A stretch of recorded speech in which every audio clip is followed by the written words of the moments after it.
What is happening, man? Appreciate you guys jumping on and man, tuning in for this episode 52 of Expert Mentors Live. I'm John Kitchens. Super excited to get to hang with you guys today on this episode and chat a little lifetime value, answer some questions from the Q&A or the chat box. So make sure you guys use that if you have any questions or anything that you need a little more clarity on. Use those, like I said, the chat box and the Q&A, and I'm pretty sure we'll cover other things as well. So Honey Badger Nation, let's rock this out. Cool. So I'm going to share my screen with you guys. What's up, Omar? Thanks for tuning in. Get this show rocking. So let me pull this up.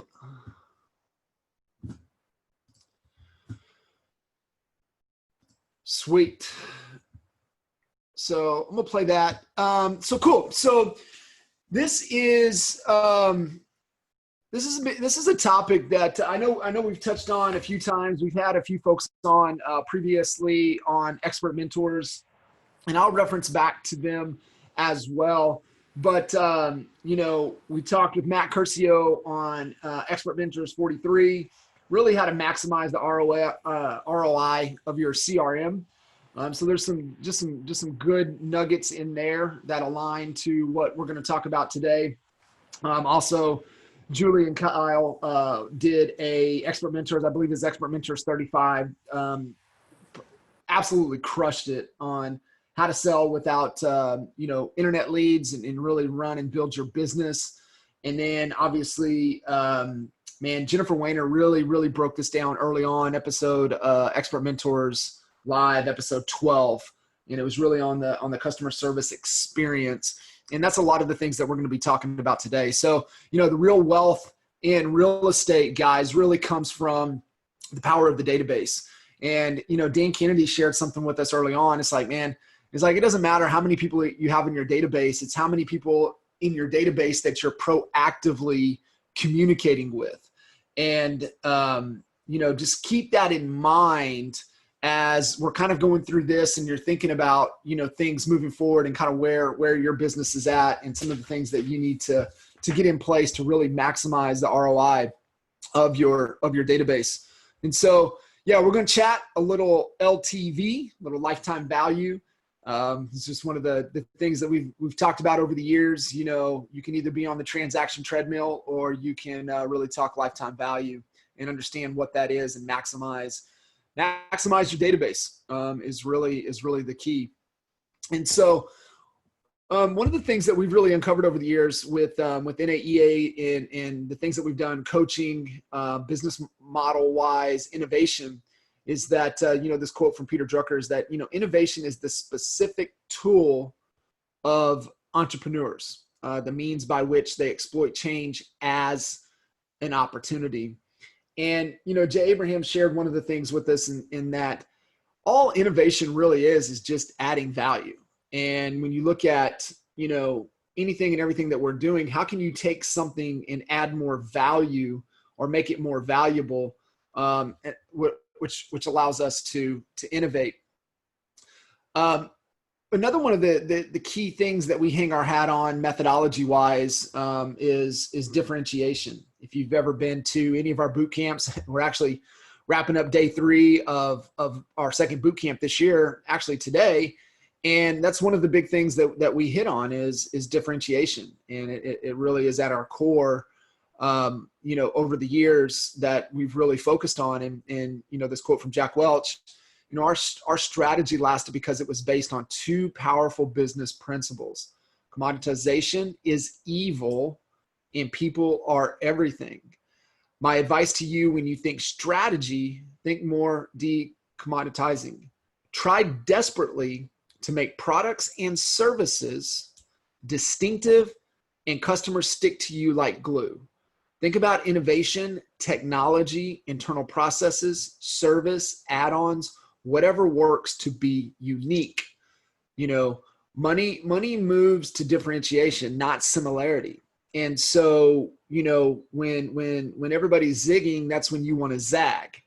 And so this just a really good, thing to kind of always be thinking about in your strategy and everything that you're doing moving forward is, how can you position yourself as, something that's unique, to stand out from the crowd. And the other thing that we've really, really embraced over the years, and this was a huge proponent for us, in the Lawton office. And one of the things that I want you guys to take away, from this Expert Mentors is really being able to take a framework. It's really built on principles, but then how can you leverage the new technologies and the things that are working well to grab people's attention now to really be able to focus on adding additional wow and experience. It's always about the experience. That's it. Always focus on the experience that the consumer, the clients are having with you, your brand, throughout every interaction they have. And so, this quote, if you want to win loyalty and create a customer base, I would challenge you to change customer to client, because look up the definition. And so create a client base with an almost fanatical devotion. You need to create a complete experience, an amazing and surprising experience that is a value proposition. And like I said, if you want to circle back and really, get some more context to this, outside of what we're going to be sharing with you guys today, go check out Expert Mentors 12 with Jennifer Weiner. If you want to search it, you can just go into the Honey Badger Facebook group, go down in the search, and all you have to do is type in, you can just put in EML, Expert Mentor Live, EML 12, and it'll come up with Jennifer Weiner, customer service experience. And they've done a tremendous job at this right here. So it'll be a good reference to give you some more context to what we're talking about. And so the differentiation strategy, if you guys have, gone through any of the boot camps or seen anything, this is actually our listing presentation placemat. And, when we built it out and created it, it was because, everybody was doing something on a laptop. And, we've all felt victim to that, right? The PowerPoint presentation. And so having that on a laptop, and so this is different. This is unique. It's different, moving away from what the rest of the herd is doing. And so, our, proven repeatable system backed by market research to sell your home for up to 18% more money than the methods of traditional real estate agents. And that is just that unique proposition that our presentation and the differentiation strategy is built around. Our raving fan experience, the stream of value flowing to the client is the single most important element in any business. Creating and delivering superior value to the client is the center of the value creation cycle and underpins all business success. So true. So true. So, those are some principles and things to keep in mind in what you're really doing is it's helping you create and have better decision-making filters, right? And, should we do this? Well, is it adding more value to the client experience? Well, yes. Well, then I think we should do it, right? So you're just creating those filters to be able to make better decisions in what you're doing to add value to the client in the client experience. So some of the things when you really want to be able to take away and really understand when it comes to LTV, and the model for lifetime value is that we want to create an innovative value. Okay. So, for us, it's that business model, right? Differentiate the value. So if we're going to create innovative value, we want to differentiate that value. And so for us, it's the Expert Advisor Home Buying and Selling System, CHSA, CHBA. Just showed you guys the CHSA presentation. Like I said, if you've joined us at boot camp, then you get this, you understand that. If you're thinking about coming to a boot camp and you haven't, go to kinderreesecoaching.com/events. And, all of our events are there. I believe we will have another boot camp in August. I don't think it's on the site just yet. We're trying to lock those dates in. It'll be early mid August before school starts for the kiddos, and then we have our boot camp in December. So differentiate the value, brand the value. So for us, Expert Advisor, brand it with your personal brand, right? So being able to see that and being able to leverage that as the brand, because there's value in being positioned as an expert advisor. We want to integrate the value. So incorporate integration for future, current, and past clients sphere. So we'll talk about the different client buckets in just a second. Okay, so we'll get into that. But I just want you to understand how you incorporate, how you integrate the value that you guys bring. Some other elements, the continuation of the LTV model, is really being able to articulate the value, internalize, with the training calls, the library of training calls, and hands-on boot camp, right? We just talked about that, right? Being able to come and be immersed into an environment that helps you get the marbles out of your mouth to be able to clearly articulate it. The other thing too, if you're not able to make it to a boot camp, you're able to get this and go through the online training with the boot camps and the CHSA, CHBA process. And this is a good takeaway, guys, for anything. The best way to internalize it is get out and do it, right? And, you're going to fumble. We're going to fumble, but we're going to learn. We're going to learn as we go. We're going to pay attention to what we missed, what we didn't say. And, we're going to make a note of it. And it's just that iteration process that allows us to be able to really internalize it and articulate it at a high level. We want to be able to deliver the value. So the NAEA processes and automated systems in place to consistently deliver value. So having systems and processes in place that will automatically deliver your value. And that's why I was saying, as you're kind of going through, what are the touch points? What are you sending on a consistent basis?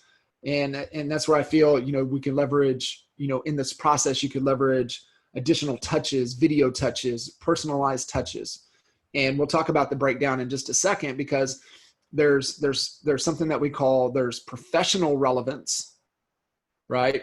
Which ties to market conditions, market reports, information on their property within the marketplace, market conditions, that on a 30,000 foot view down to into the weeds within their particular neighborhood and even their street.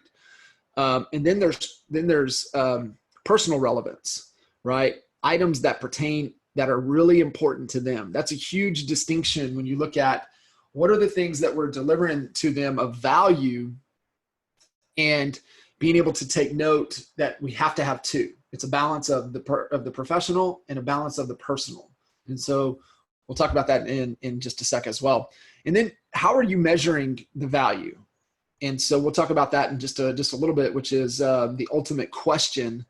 And it really comes down to, the only one proven way to determine if somebody's likely going to refer and do business with you again. So you got to have a measurement to be able to measure the value. You got to document the value. We talk a lot about this. Testimonials are probably one of the most powerful things that you can use in your marketing, but you have to have a process and a system to capture those testimonials to be able to use them. And, what is that? What are you doing to capture testimonials? And then also reviews, right? They're two different things. So how are you getting Google reviews? I think those are one of the most important, above and beyond everything else. There can be some social reviews, think Zillow if you want to, but there's more impactful because people are going to Google you and what shows up, right? What shows up, and that's important. You need to pay attention to that. And then, building that testimonial library to when you show up, you're able to pull and share stories from people that are in similar situation as the client that you're knee to knee with, right? And so it's extremely, extremely important to be able to have a testimonial system, a process in place for this system. We want to be able to leverage the value, right? Within this LTV model. We want to leverage the value. And proof. That's super, super key, right? To be able to leverage, once you have those testimonials and those stories, how are you leveraging them is key. Amplify the value. So having some, what is that communication structure that you have rolling out? What does it look like? What are all the what are all the ways that we're delivering and amplifying that value? So text, email, phone calls, Facebook Messenger, within, your Facebook group, are you sending a newsletter, right? Are you sending in a digital newsletter? What are all the ways to amplify that, all the ways to send that value on a consistent basis? What does that communication plan look like? We want to be able to customize and personalize the value to, for us. So what are you using? What database are you using to build this out, to be able to leverage it, is key. And then constantly improve the value, right? You want to be able to have a tool that gives you the reporting that you need to be able to see, and something that you're using to consistently, publish content, get those stories out, leveraging everything out. And, from a social media aspect, we did a really good call. It was a good call. It was a really great call with GoGo last week on episode 51 on building your business on social media, right? She shared, a ton of principles that she uses. She doesn't spend any money on marketing, but she uses to really, take advantage of social media platforms.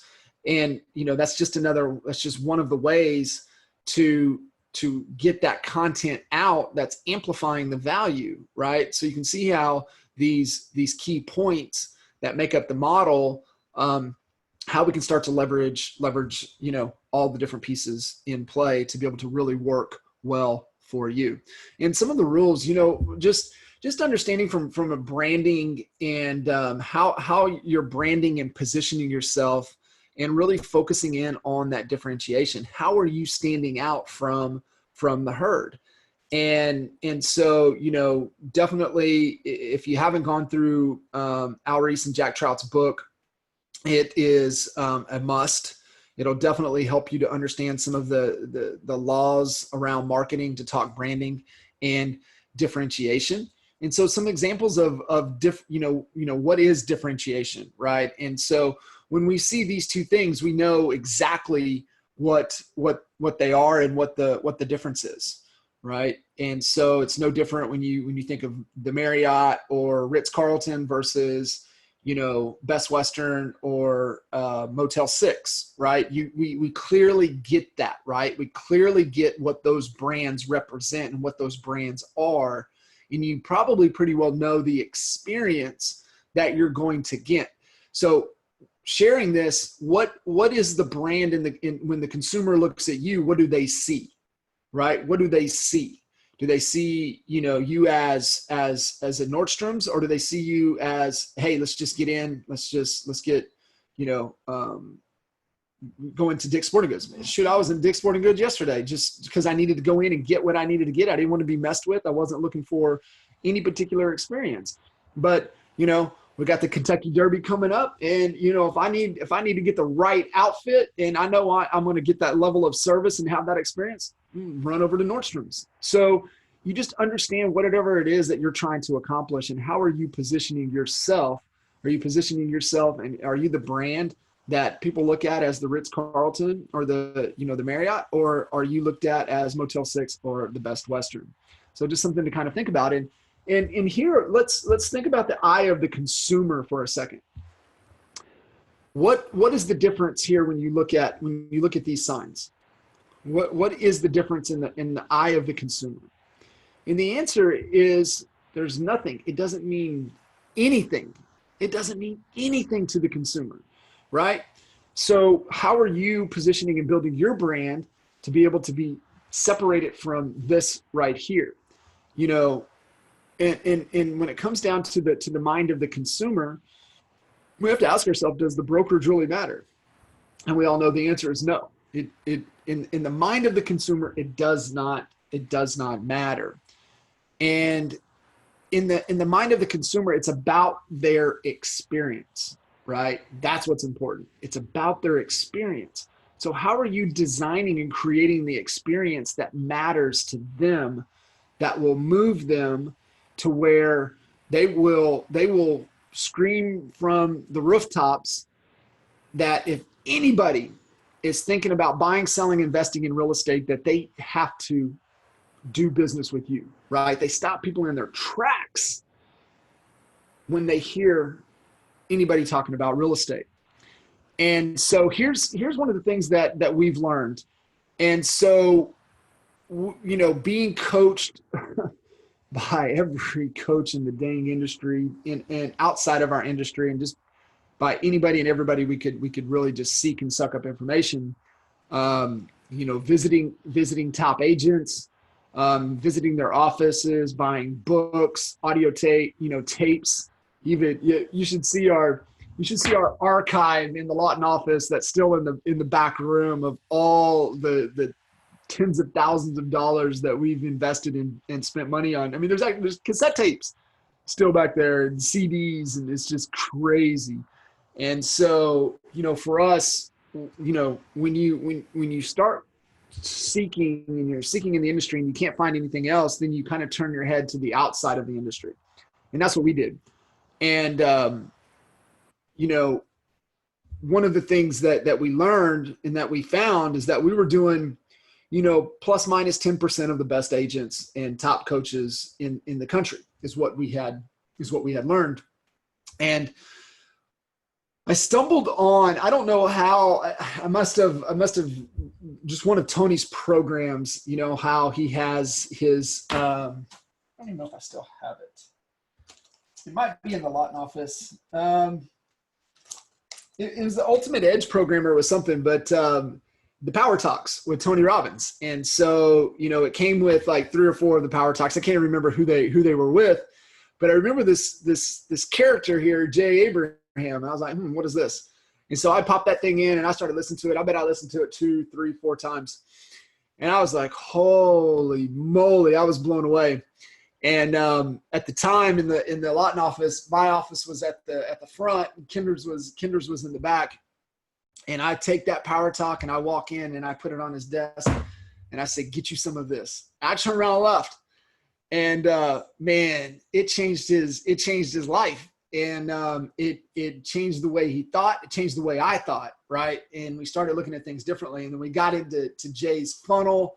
And next thing I know, we're in Anaheim, and you know, just a lot of history over the last 15 years because of listening to this actual interview has really brought us to where we're at today. If you guys aren't familiar with Jay Abraham, I mean, he's strategized in over 400. It's over 480 different industries, creating billion-dollar companies. He charges an arm and a leg to work with daily. I know the fellas did a strategic marketing master's program with him a few years ago. If you guys still have access or can get access to that, suck it up. It's some of the best marketing that you can consume that will change the way you think at a profound level. In fact, I believe Strategic Marketing Masters is inside or will be one of the programs released inside of Kinder Reese University in the coming, if it's not going to go in there this month, it'll be either it's earmarked for May or June, something like that. But it's as soon as it's in there, man, I would highly, highly recommend consuming it as much as you can. And so one of the questions that, I want to ask you guys about and think about is, have you ever received, a referral before? Obviously, right? So everybody's hands up. But when we went to see Jay for the first time in Anaheim back in 2005, those were the questions that he asked. He asked us that question, and then he asked us this question right here. How many of you have systems in place to generate referrals on a regular basis? We could not raise our hand. We just couldn't do it because we did not have any systematic ways to generate referrals on a regular basis into our business. And, when when you think about a business or a situation to where you are a raving fan and frequently send friends and family.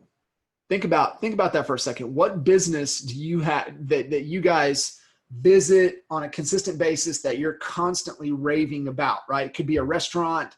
I mean, it could be a particular, service provider. It could be a particular, anything, right? But what are you raving about? And so that business for us was Shannon Brown, and Shannon Brown sold. He's phenomenal, one of the top sales guys in the car sales industry, and he was up in Edmond, Oklahoma. And Shannon was overseeing the H2s when they very first came out, the Hummers when they very first came out. That was what Shannon was selling. And Kinder goes up there. Kinder's like, he's the early adopter. He knew they were coming. He wanted one. He was the first guy there, right, to get one of the new Hummers. If you guys have gone through any of our Raving Fan program before, you understand we got the Shannon Brown calls. And so this is what this is. And so Shannon Brown was there. And I just remember Jay telling the story in that, man, it was not an amazing experience. It was up there. He was late. Jay had to sit around in the office. Shannon was running around, taking care of a bunch of different things, and ended up just kind of hanging out in the office for a while. And then finally they get the Hummer, and he finally gets on his way. It's late at night. And for us from Edmond to Lawton, I mean, it's a good hour and a half. And so late at night, trying to drive this brand new Hummer back.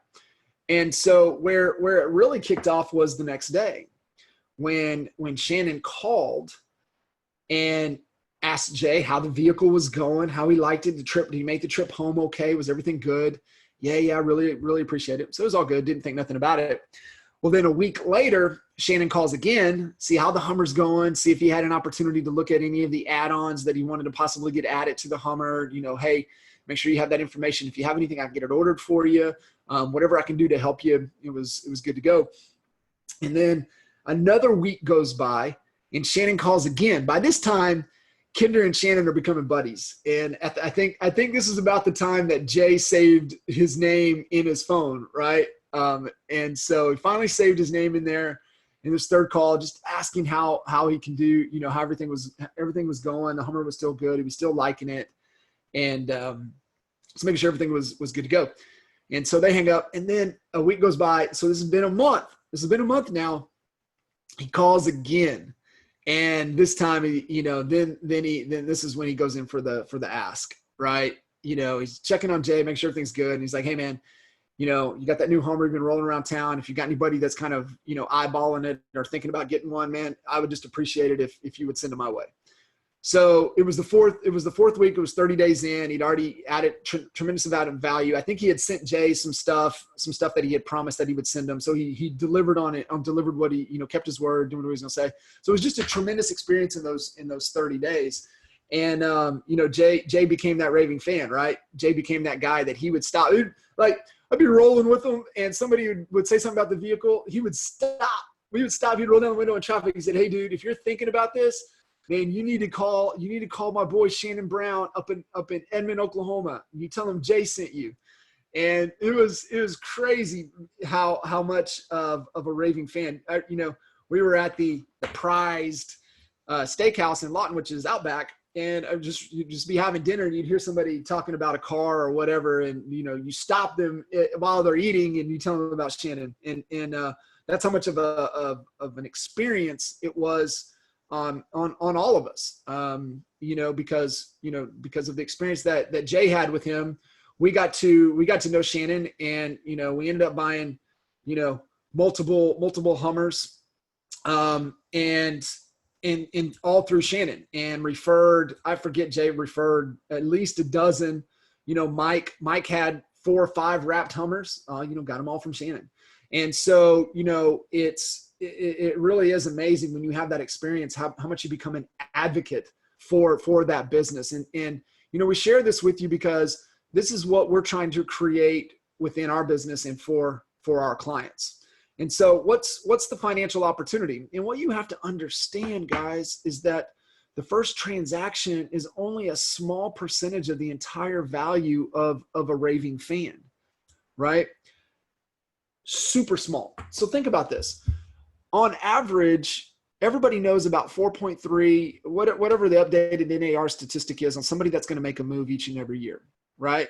So if you've got, somebody that does business with you and, they're not going to make a move for 5 to 7 years, and they know 4.3 people on average that are going to make a move every year. And if you could get them to just send one of those to you over that 5-year period, plus if you maintain that relationship when there's time for them to sell or move, they're going to, relist and have another transaction with you. Maybe if they're moving out of area, you can refer, or they're going to move up or downsize, then you can help them with that transaction as well.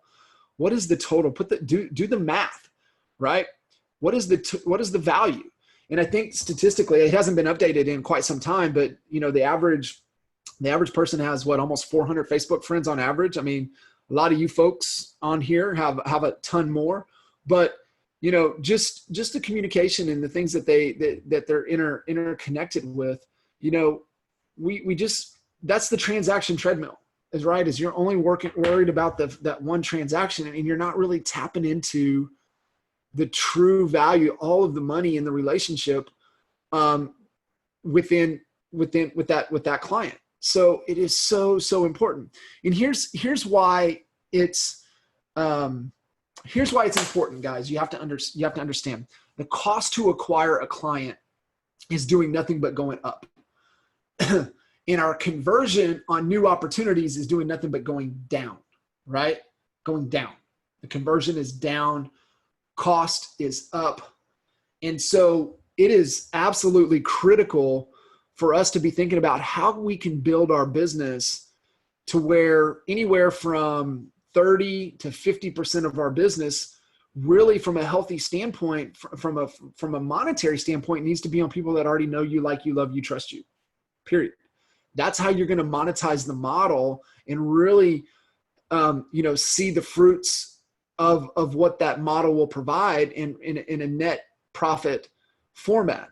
So the Raving Fan Club was our foundation, and whatever your Raving Fan Club is, you need to have one, right? Like I said, I can't emphasize enough to go back and watch, Jennifer's Expert Mentors Live 12, because they nailed it. I mean, they absolutely nailed it. And they focus on all of those wow points, the touch points, the experience points throughout the whole process, right? The whole journey of when a client first engages with your brand until it never stops. It never stops. And that's what you have to embrace and understand to be able to have that. Want to be able to segment out our database. So the types of people for us, this is how we segmented our database, is that we had unqualified and then we had qualified. We had new business. We had past clients. We had advocates, and then ultimately the raving fan. So unqualified prospects were just basically they haven't said yes, qualify in the near future. Qualified prospects, we spoke to them. They've raised their hand. They will be doing business in the near future. And you can base that time frame. You can put it on time frames. Ours was 90 days or less. Really, they moved into qualified. Obviously the closer they get, they need to become more qualified, right? They've met with the lender, they're good to go. Or, if they're selling their home, we've uncovered true motivation and really what's the real root of why they're wanting to sell. And really I've identified that. New business is, they've gone through, they've come through our marketing efforts. They've never done business with us before. And, they said, yes, yeah. Hey, we're doing this. We are a client of yours. We've listed our property. We're going through the sale. We've signed the buyer rep agreement. We're brand new. We're brand new into your database, right? For a closed transaction. Past clients, they've done business, right? They've done business with us. They've proven their loyalty, but they have not referred anyone yet. They just haven't referred any in business. They've done business with us, but they haven't referred anybody our way yet. So that's an opportunity for us to get more out of that relationship by adding more value to them, right? And that's where the personal and professional relevance comes in. An advocate is somebody that has referred you business, okay? It can be a friend, a sphere, past client, random person. They are somebody that is just, man, they're all on your side, and they've referred business to you. And, I'll share in just a second, when you segment this out and you start to pay attention, you start to identify who your top clients are. And, just because somebody doesn't have a transaction with you doesn't mean that they can't be an advocate for you. Okay. Keep that in mind. Okay. Past client, they've done deals with you. They haven't sent you anything. An advocate can be somebody that has not done a transaction with you. They haven't gone through that process, but they rave about you, and they stop traffic to talk about you. So you can have the advocates. And then the raving fans, right? For us, this is the goal. This is what this is who we were after. This is what we were wanting to create. We were wanting to create raving fans. They go out of their way for us. They'll do anything for us. And they ideally are sending you at least one referral per year, right? So whatever your segmentation is, you need to have what the qualification for you. What does each of these segments mean for you? And you got to have a way to be able to label them inside of your database, because think about it, guys. Are you going to communicate with your raving fans and advocates the same as you would with your qualified prospects and unqualified prospects? No. Right. And you're probably, new business and even past clients, you're probably going to communicate and do a little bit more for your advocates and for your raving fans. So you have to understand the segmentation. And you're also talking kind of from a budgeting standpoint, you're going to spend a little bit more money and time with raving fans and advocates. Okay. And so it's really important to segment that out, have clear definition of what they are, and that helps you build out your communication plan to them. The measurement, we talked about this early on. What is the way to measure how well you're really, really doing? And how do you know who is most likely to send you referrals? Okay. And it's the Net Promoter Score. You can Google Net Promoter Score. Bain and Associates, Bain and Company did a study. It's been quite some time, but they did the study to really uncover what is the one true way to determine what is the ultimate question. That's the book. The ultimate question. There's also the ultimate question 2.0 that breaks down this whole process, right? The Net Promoter Score, and it's in the science behind it and why. And when you see the question, then you'll be like, oh yeah, man, Apple does that. Oh yeah. AT&T does that. And a lot of other companies do it. You'll get to see, you'll see variations of it. But the ones that really get it actually use the question just like this. And so the Net Promoter Score is the only single question that lets us know that yes, they'll do business again. And yes, I'll refer business your way. And it's, how likely is it that you would refer our company to a friend or colleague, friend, family member, or colleague? And so how likely, on a scale of 1 to 10, 10 being absolute, that you would refer our company, our service, to a friend, family member, or colleague? Question mark. And so that's the ultimate question. I would Google it. It's all broken down. But what we're really after, right? This is why on a scale of 1 to 10, 10 being absolute, is because we're looking for our 9s and 10s. Our 9s and 10s are our promoters. They're the ones that will stop traffic and shout your names from the rooftops. Our passives, they're 7s or 8s. They're not going to say good. They're not going to say bad. They're just not going to. It's just kind of their experience. And then you got these old detractors, the 6 and below. Now these guys are we got to watch out for, because these guys are the ones that will go out of their way to talk bad about you. And so you can see it's a fine line for your 9s and 10s versus 6 and below. And so what you have to uncover is that sometimes you do everything amazing, but yet you get a detractor score. And it can come to find out that it was out of your control, but it was still part of their experience that they were a detractor. Let me give you an example. So our Raving Fan system, the Net Promoter Score, we send it out 2 ways. One, it goes out with an email, and we know that most people aren't going to check email. So I would say you get it in their hand any which way you can.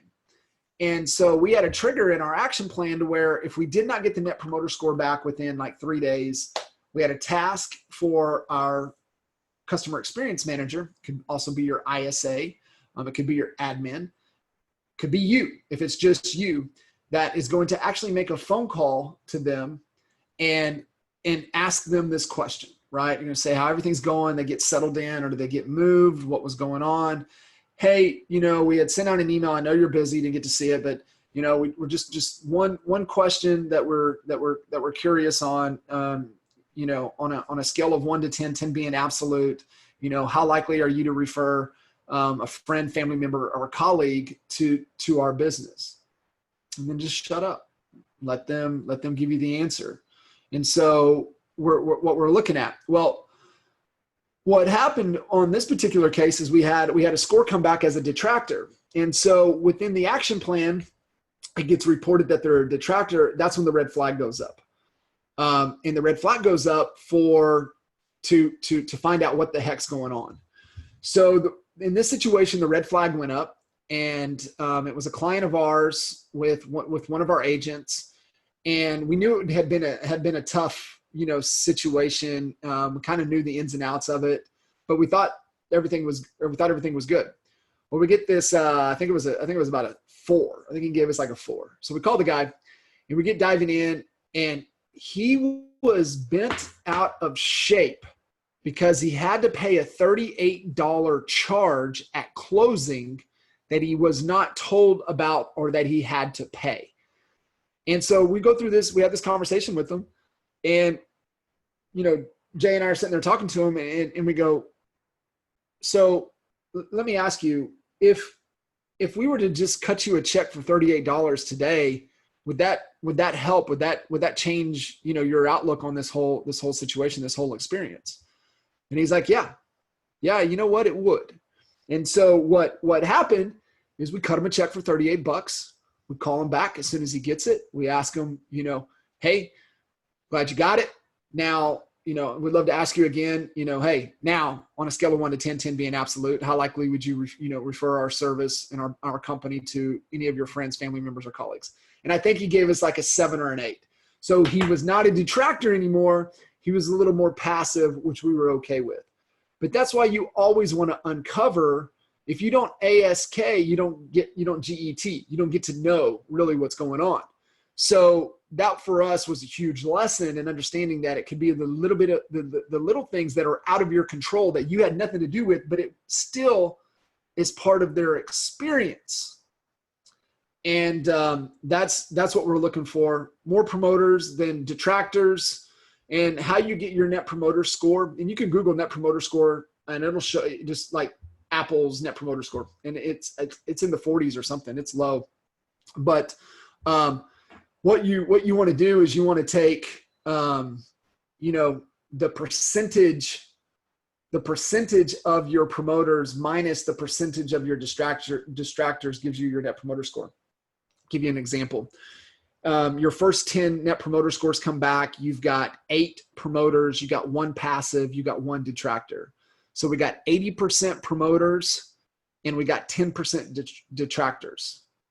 So the 80 minus the 10. So our Net Promoter Score is 70. Okay. And that's the math. That's the math. That's how you do it. And being able to have that in place is absolutely critical.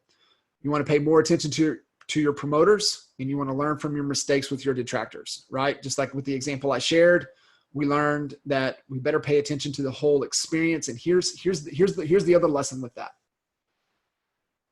Now, who was really, ultimately it was our fault because we didn't catch it, but the title company didn't catch it either.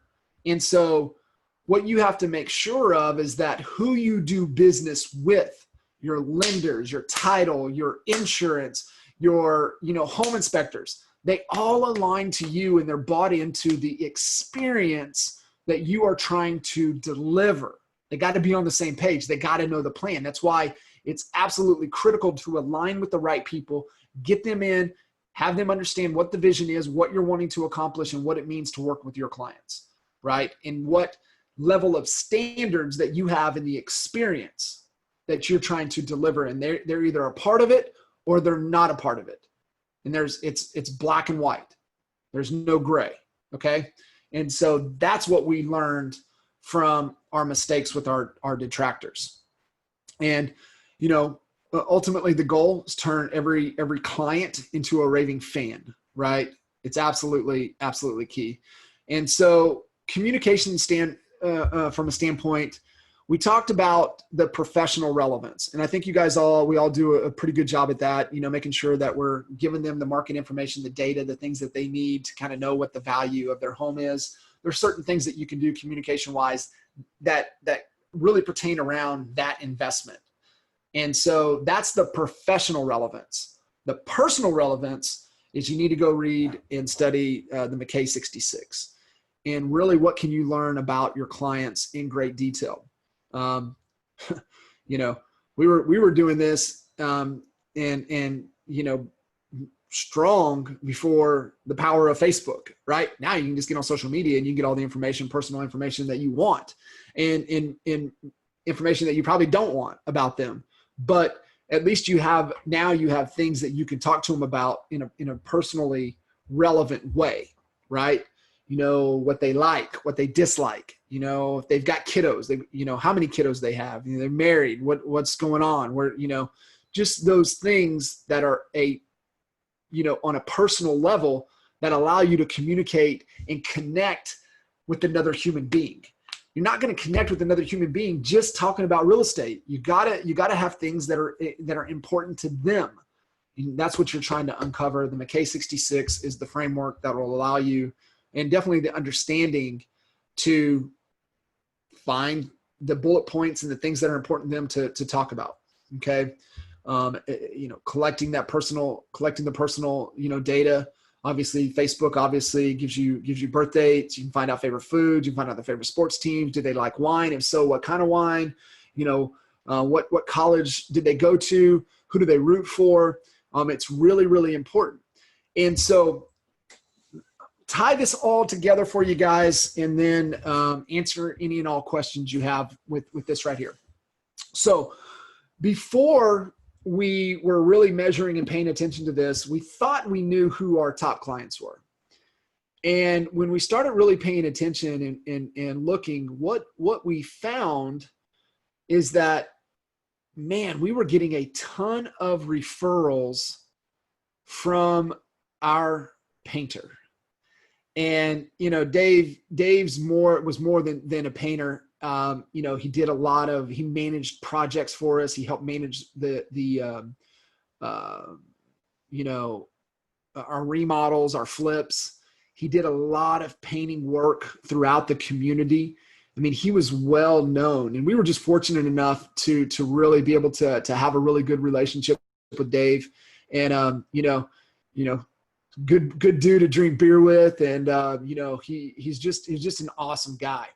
And so when we started uncovering this, we're like, holy shit, man, Dave has sent us a bunch of stuff.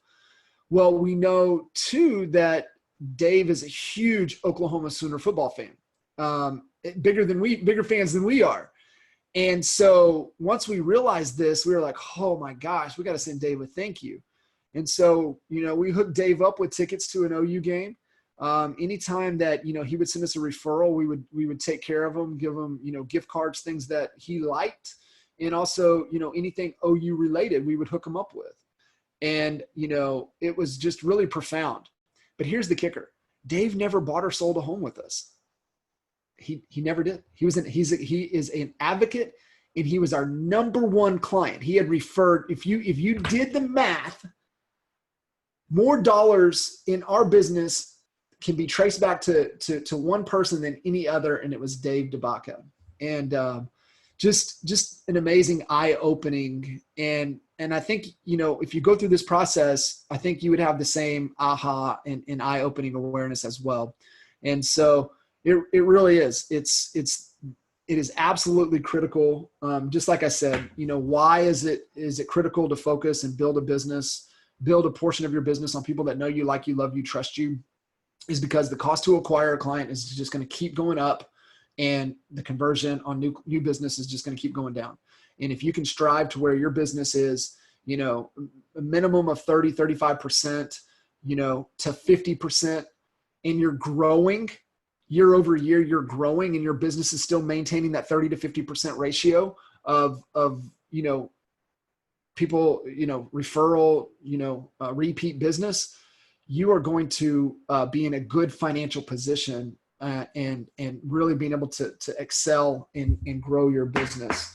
So like I said, hopefully you'll be able to take this away. If you've had the opportunity to dive into our Raving Fan program, go back, revisit it, make sure that you've got yours in place, that you're gathering the right data, you're asking the right questions, you're really embracing that lifetime value model, maximizing the ROI in your CRM. If you're looking to really to take advantage of your database, you can watch Matt Curcio, Expert Mentors Live 43.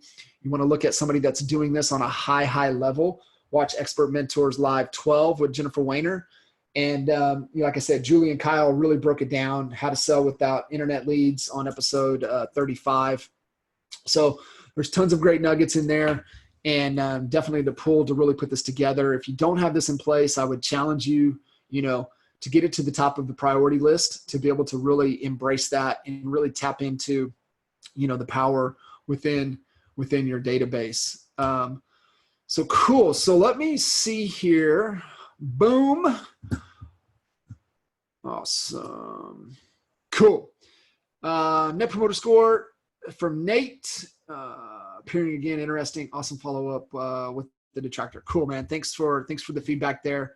Yeah, it really is it's just really powerful to take advantage, because you spend all that money to acquire clients, and what are you doing? That's marketing, right? What are we doing to get clients, and what are we doing to keep clients? And so when you look at that other side of it, we tend to focus in more, and we want to really, make sure that we are doing everything that we can to keep and add massive value to the database, to the people that know you, like you, love you, trust you. So cool. Well, hopefully you guys found that helpful, be able to take this away. I really believe, like I said, if you don't have it as a priority in your business, you don't have a really great lifetime value model and thought process and systems and processes in place, I challenge you this needs to be at the top of the priority list for you guys. So if you have any other questions or need anything, feel free to reach out, shoot me a message. Thanks, Omar. Thanks, Jennifer. Appreciate you guys tuning in, and we'll see you guys again next week.